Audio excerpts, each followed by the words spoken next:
Salut à tous, c'est BizBiz. Alors aujourd'hui l'épisode 1003 du Zap Image. On commence directement avec le choc hier en Ligue 1. Le Paris Saint-Germain contre l'équipe de Monaco. Donc ces derniers temps, souvent le PSG s'imposait facilement contre Monaco. Mais pas hier soir parce que ça a été très compliqué pour les Parisiens.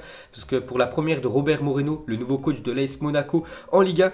Mais il a fait du beau taf avec ses joueurs monégasques. Parce qu'il y a eu 3 partout. On peut voir tous les buteurs de la soirée. Donc un très beau match de préparation pour la Ligue des Champions pour l'équipe du PSG qui survole la Ligue 1. Voilà, dès que le niveau s'élève un peu, mais ils ont un peu plus de mal, les Parisiens. Donc très belle rencontre, très bien animée hier lors de ce Paris Saint-Germain Monaco. Ensuite, pour continuer sur cette affiche, regardez le scénario complètement fou hier. Donc déjà la 3e minute, Neymar avait déjà permis au Paris Saint-Germain d'ouvrir le score dans la rencontre. Donc 1-0 et 10 minutes plus tard, c'est Monaco qui gagnait 2-1 dans ce match. Ensuite le PSG est revenu et passé devant 3-2 et Slimani, l'attaquant algérien, a permis à Monaco de prendre ce point du match nul. Ensuite, regardez la une de l'équipe. Aujourd'hui, c'est marqué pur plaisir parce que ça a été un match très agréable à regarder. Déjà, il y a eu 6 buts dans le match. Il y aurait pu encore avoir plus de buts tellement qu'il y a eu des occasions pour les deux équipes hier. Ensuite, on va parler de l'homme du match hier. C'est Wissam Ben Yedder, joueur du match de ce Paris-Monaco. Donc, il a marqué un but, une passe D pour Gelson Martins, l'attaquant monégasque. Grosse prestation encore de l'attaquant français. Donc, regardez les stats cette année. Donc, actuellement, c'est quand même lui le meilleur buteur de la Ligue 1. Donc, en tout, 17 matchs, 14 buts pour Wissam Ben Yedder. Donc, au classement des buteurs, il est toujours en première position devant Mbappé et Dembélé, l'attaquant lyonnais. Les deux sont à 11 buts. Ensuite, on va parler de Neymar en zone mixte à la fin du match. Donc, un journaliste lui a dit pourquoi ça n'a pas fonctionné aujourd'hui entre toi, Icardi, Mbappé et Di Maria, les 4 fantastiques du Paris Saint-Germain. Donc, Neymar, il a dit on a marqué 3 buts. Je crois qu'on a bien fonctionné. On a de la qualité. Je crois que tu t'es trompé sur cette question, mais je t'ai répondu. Donc, voilà ce qu'a dit Neymar. Que hier, il y a eu encore une très bonne entente entre les 4 attaquants du Paris Saint-Germain. Et pour finir avec lui, donc il a aussi dit je suis prêt à faire les deux, la Copa et les Jeux Olympiques cet été, mais je pense que c'est un peu compliqué. Il faut en parler au club. Lorsque j'étais à Barcelone, ils ne m'ont pas laissé jouer les deux compétitions, mais on va en parler et voir ce qui est le mieux. Voilà, tout simplement pour Neymar. Donc il veut faire comme Kylian Mbappé. Mbappé, n'oubliez pas qu'il veut jouer l'Euro et les Jeux Olympiques avec l'équipe de France. Neymar veut faire la même chose avec le Brésil, jouer la Copa et ensuite, une semaine plus tard, commencer les Jeux Olympiques avec le Brésil. Mais le problème, c'est que si les deux stars du Paris Saint-Germain font le coup double cet été, voilà, ils ne seront pas là lors de la reprise du championnat au mois d'août. Ils reviendront certainement au mois de septembre, donc ils louperont quasiment un mois de compète avec le PSG. Et pour finir avec Neymar, on peut voir que lui et Wissam Ben Yedder, 2 joueurs hier du Paris Saint-Germain Monaco, sont dans l'équipe type de cette 20e journée de Ligue 1. On peut voir le reste de l'équipe. Et pour finir avec la Ligue 1, un petit coup d'œil à tous les autres résultats de ce week-end. On peut voir une victoire importante des Lyonnais du côté de Bordeaux, 2-1. On peut voir encore une défaite de Toulouse, 5-2. Ils ont perdu quand même à domicile contre l'équipe de Brest. Pourtant, Toulouse menait 2-1 en seulement 13 minutes. Ils ont pris 4 buts. Catastrophe pour l'équipe de Toulouse. Et pour finir avec ce championnat français, un petit coup d'œil au classement. Toujours le PSG, 5 points d'avance sur l'équipe de Marseille. Mais le PSG a un match en retard. Ça sera mercredi contre l'équipe de Monaco. On peut voir le reste de ce classement de Ligue 1. Ensuite, on quitte la France, direction l'Angleterre. On commence avec l'énorme choc du week-end. Tottenham contre l'équipe de Liverpool. C'est la dernière finale de la Ligue des Champions. Et une fois de plus, c'est Liverpool qui s'est imposé 1-0 grâce à Roberto Firmino. Donc c'est quand même incroyable ce qu'il réalise cette année. Donc 21 matchs, 20 victoires pour l'équipe de Liverpool, 61 points pris sur 63 possibles. C'est incroyable ce que réalise l'équipe de Liverpool. Et c'est quand même la première fois de l'histoire des 5 gros championnats qu'une équipe après 21 matchs obtient autant de points. Regardez, sinon toutes les autres équipes sont à 19. Mais Liverpool cette année, 20 victoires en 21 matchs. C'est un record dans l'histoire des 5 grands championnats. Ensuite, on va parler du dauphin de Liverpool.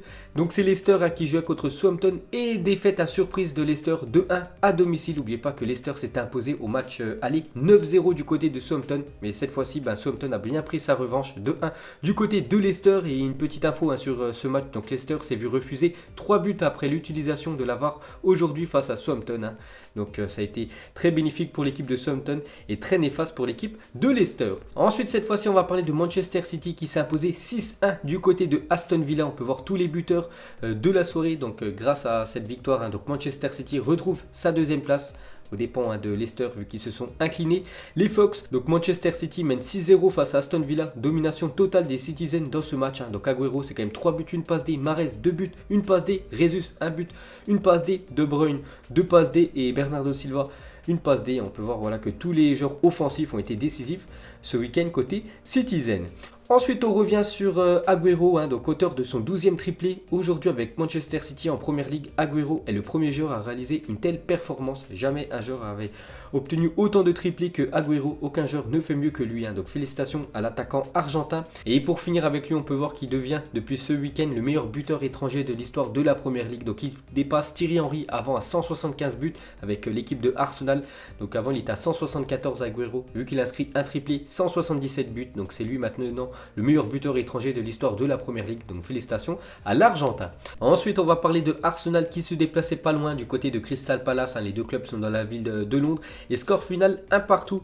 Comme d'habitude, Arsenal concède beaucoup de matchs nuls, donc ils avancent pas trop au classement. Les Gunners, on va juste parler de Pierre-Emerick Aubameyang, donc buteur Aubameyang, mais le problème c'est qu'il a reçu un carton rouge. Regardez le tacle de Aubameyang qui lui a valu d'être expulsé sur Max Meyer. Regardez cette faute très grave de Aubameyang. Il a failli casser quand même la cheville de Max Meyer. Heureusement, le joueur allemand n'est pas blessé, mais regardez comment il a tordu sa cheville. Donc carton rouge direct, c'est logique qu'il reçoit ce carton rouge Aubameyang. Donc Aubameyang a reçu un carton rouge direct pour la première fois de sa carrière. Le joueur manquera donc les 3 prochains matchs des Gunners. Donc c'est quand même un gros coup dur pour l'équipe de Arsenal. Et juste les gars, on va comparer le tacle de Aubameyang qui lui a valu un carton rouge. Donc c'est logique. Et regardez le tacle de Robertson aussi ce week-end, le défenseur gauche de Liverpool contre un joueur de Tottenham. Donc il n'y a pas eu de carton quand même, c'est quand même incroyable. On peut voir que c'est quasiment le même. C'est peut-être un peu moins spectaculaire, mais bien sûr c'est sur le tibia, ça vaut carton rouge. Donc il n'y a même pas eu intervention de la VAR. Liverpool intouchable. C'est quand même incroyable qu'il ait pris aucun carton, le défenseur écossais. Ensuite, cette fois-ci, on va parler de Chelsea qui joue à domicile contre Burnley. Victoire facile des Blues 3-0. Donc Chelsea enchaîne un 4e match de suite sans défaite. Donc ça va leur faire du bien. Ils vont remonter un peu au classement, les Blues. Et pour finir avec les grosses écuries anglaises, on termine avec Manchester United. Eux aussi, sans souci contre Norwich 4-0 à domicile. On peut voir que l'attaquant anglais Marcus Rashford, encore décisif, vu qu'il inscrit un doublé. Rashford. Et pour finir avec la Première Ligue, un petit coup d'œil au classement. Toujours Liverpool en première position. Manchester City retrouve sa 2e position vu que Leicester s'était incliné ce week-end et Chelsea complète ce top 4. N'oubliez pas que c'est les 4 premières équipes qui sont qualifiées l'année prochaine pour la Ligue des Champions. On peut voir toujours que Arsenal est à la traîne. Ils sont quand même à la 10e position. Les Gunners. Ensuite, on quitte l'Angleterre, direction l'Arabie Saoudite. On va parler de 2 clubs espagnols qui ont joué la finale de la Super Coupe d'Espagne hier. C'est les 2 équipes de Madrid. Le Real Madrid contre l'Atlético Madrid et score final 0 partout. Ça allait jusqu'au tir au but. Et une fois de plus, c'est le Real Madrid qui s'est imposé au tir au but contre l'Atlético. Pourquoi je dis une fois de plus? Parce qu'en 2016, la finale de la Ligue des Champions Real Atlético, le Real Madrid aussi avait gagné cette séance de tir au but. Donc félicitations au Real pour avoir remporté cette Super Coupe d'Espagne 2020. Donc on va parler de Zinedine Zidane qui a remporté quand même 10 trophées depuis qu'il était entraîneur du Real Madrid en 2016. Et en ayant quand même quitté le Real Madrid pendant 9 mois. Donc regardez les 10 trophées de Zinedine Zidane en tant qu'entraîneur du Real Madrid. C'est quand même incroyable ce que réalise l'entraîneur français. Donc Zidane a remporté toutes les finales 9 qu'il a disputées avec le Real Madrid. Donc c'est simple, 9 sur 9 pour Zinedine Zidane. On peut voir que ça fait la une du journal Marca aujourd'hui en Espagne. Un coup de chapeau à Zidane qui a remporté les 9 finales qu'il a disputées en tant qu'entraîneur du Real Madrid. Ensuite, on va parler de l'homme du match de cette finale de Super Coupe 2020. C'est Fede Valverde, le milieu uruguayen, vraiment révélation cette année côté Real Madrid. Donc hier, il s'est sacrifié à la 114e minute pour son équipe. Pourquoi? Parce qu'on peut voir qu'Alvaro Morata file au but. Donc il allait défier Thibaut Courtois. Et Valverde en fait lui a fait un gros tac par derrière. Donc carton rouge direct pour Valverde. Mais il n'y a pas eu de sanction immédiate pour l'équipe du Real Madrid parce que le coup franc n'a rien donné. On peut voir après que le Real Madrid a gagné cette séance de tir au but. A été champion de la Super Coupe d'Espagne. Donc Valverde élu homme du match. C'est quand même incroyable. Donc il s'est sacrifié hier. Il a très bien fait parce que son équipe a remporté ce trophée. Ensuite, pour continuer avec lui, donc en conférence de presse, il est revenu sur son carton rouge. Donc en gros, il dit qu'il n'avait pas le choix de faire ce tacle par derrière sur Morata. Donc je me suis excusé auprès de Morata, mais c'était la seule chose que je pouvais faire. J'aurais préféré tirer son maillot et ne pas le tacler. Je l'ai fait pour l'équipe, je ne pouvais rien faire d'autre. Je me suis excusé. Je suis très content pour le titre, mais j'ai cette petite épine car je sais que ce que j'ai fait n'est pas bien par rapport au tacle par derrière auprès de Morata. Heureusement, l'attaquant espagnol n'est pas blessé, mais grâce à ça, quand même, son équipe du Real Madrid a gagné ce trophée de la Super Coupe. Et on peut même voir que Diego Simon console Valverde qui vient pourtant d'être expulsé après un tacle assassin ayant empêché un potentiel but de Morata, parce que certainement Morata aurait inscrit ce but et permis à l'Atlético de remporter ce trophée. Donc il a dit à Diego Simon sur le carton rouge de Valverde, je pense que le prix de l'homme du match a tout son sens parce que Valverde a gagné le match sur cette action. Je lui ai dit, ne t'inquiète pas, tout le monde aurait fait la même chose à ta place, de s'être sacrifié pour son équipe. Ensuite, on quitte l'Arabie Saoudite, on va prendre la direction de l'Italie. On va commencer avec le Milan AC qui se déplaçait du côté de Cagliari. Et victoire du Milan AC, ça va leur faire du bien au classement 2-0. Et c'est surtout le premier but de Zlatan Ibrahimovic sous ses nouvelles couleurs de l'AC Milan. Donc Zlatan a désormais marqué dans 4 décennies. Dans les années 90, 2000, 2010 et 2020. Donc félicitations à l'attaquant suédois. Et pour finir avec lui, il a été flashé à 32,45 km/h sur une accélération face à Cagliari ce samedi.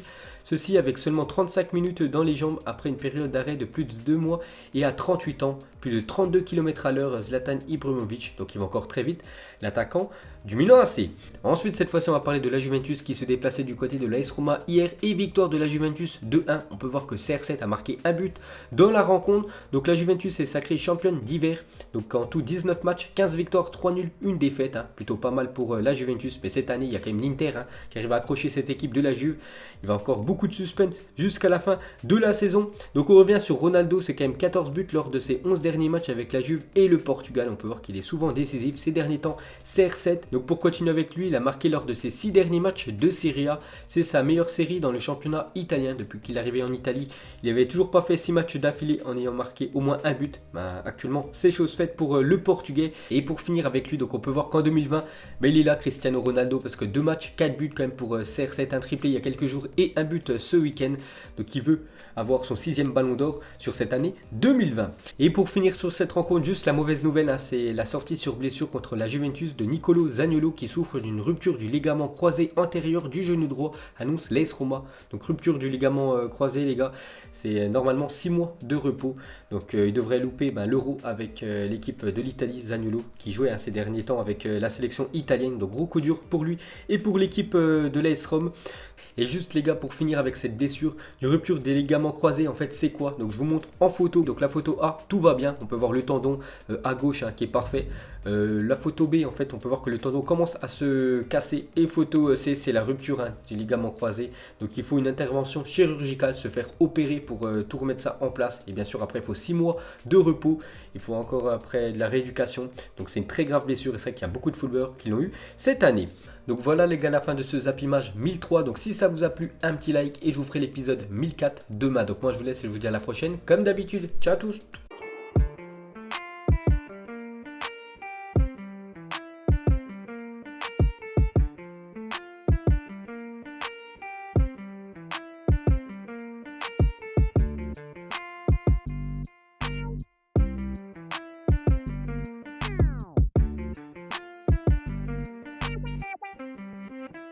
Narco